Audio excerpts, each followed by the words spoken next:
Hello students, आप सभी का स्वागत है आपके अपने यूट्यूब चैनल में। तो अभी हम क्लास 10th स्टूडेंट्स के लिए सोशल साइंस के सिलेबस को देखेंगे सेकेंड टर्म का। सेकेंड टर्म में सोशल साइंस में हमें क्या क्या चीज़ें पढ़नी है।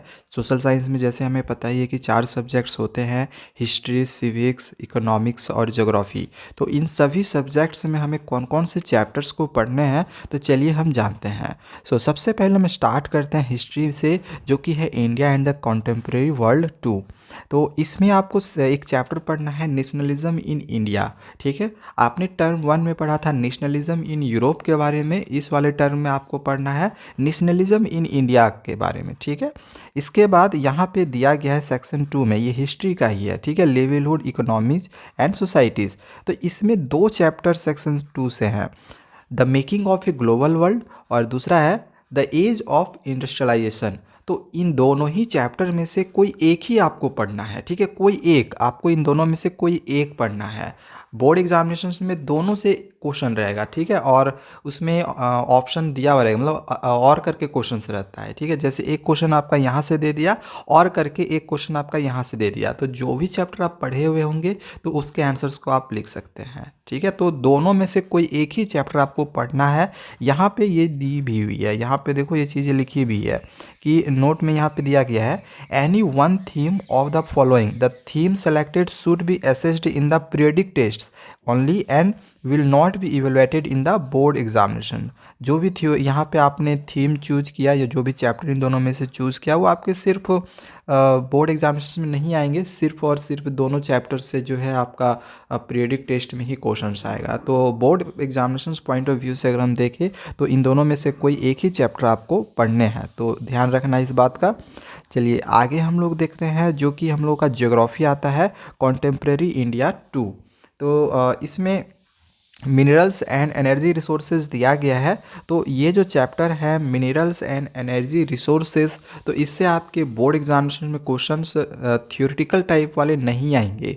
ठीक है, इसमें सिर्फ मैप बेस्ड क्वेश्चंस आएगा, सिर्फ मैप वाला क्वेश्चन। तो ये भी चैप्टर आपको पढ़ने नहीं है, बस इस चैप्टर से आपको मैप के क्वेश्चंस की प्रैक्टिस करनी है। यहाँ पे लिखा भी है, नोट में आप इस चीज़ को पढ़ भी सकते हो। ठीक है, और स्टूडेंट्स आपको इस बात का ध्यान में रखना है कि जो टर्म 2 एग्जामिनेशन है वो आपके लिए बहुत ही ज़्यादा इम्पॉर्टेंट है, क्योंकि बहुत सारे बच्चों का जो टर्म 1 एग्जामिनेशन है वो उतने अच्छे नहीं गए हैं। तो और टर्म 2 में हमें एमसीक्यू भी नहीं देने हैं। हालांकि टर्म 2 में एमसीक्यू और सब्जेक्टिव दोनों रहेगा, लेकिन एमसीक्यू कुछ रहेगा, बाकी सब्जेक्टिव आपका ज़्यादा रहेगा। और जैसे इस बार क्या हुआ है कि कुछ स्कूलों में सेंटर पड़ा है, कुछ स्कूलों में होम सेंटर ही रहा है, लेकिन टर्म 2 में सारे बच्चों का जो है सेंटर रहेगा। तो आपके लिए टर्म 2 जो एग्जामिनेशन में बहुत ज़्यादा इंपॉर्टेंट है, तो इसको आप अच्छे से अभी से स्टडी करिए, क्योंकि आपको ज़्यादा समय दिया नहीं जाएगा। ओनली 2 से 3 मंथ का ही समय आपके पास है, आपको 2 से 3 महीने में ही पूरे चीज़ों को अच्छे से पढ़ लेना है। इसके बाद मैन्युफैक्चरिंग इंडस्ट्रीज, ये वाला चैप्टर आपको ज्योग्राफी से पढ़ने हैं। ठीक है, life lines of national economy, ये भी चैप्टर आपके सिलेबस में है। तो इन दोनों चैप्टर से आप लोग को अच्छे से इन चैप्टर्स को अच्छे से आप जरूर पढ़ लें। और नेक्स्ट हम लोग आते हैं डेमोक्रेटिक पॉलिटिक्स में, जो कि हम लोग का पॉलिटिकल साइंस यानी सिविक्स का बुक है, जिसमें चैप्टर 6 जो है पॉलिटिकल पार्टीज़, ये हमें पढ़ना है। और इधर एक चैप्टर 7 है आउटकम्स ऑफ डेमोक्रेसी, तो ये भी चैप्टर हमें पढ़ना है।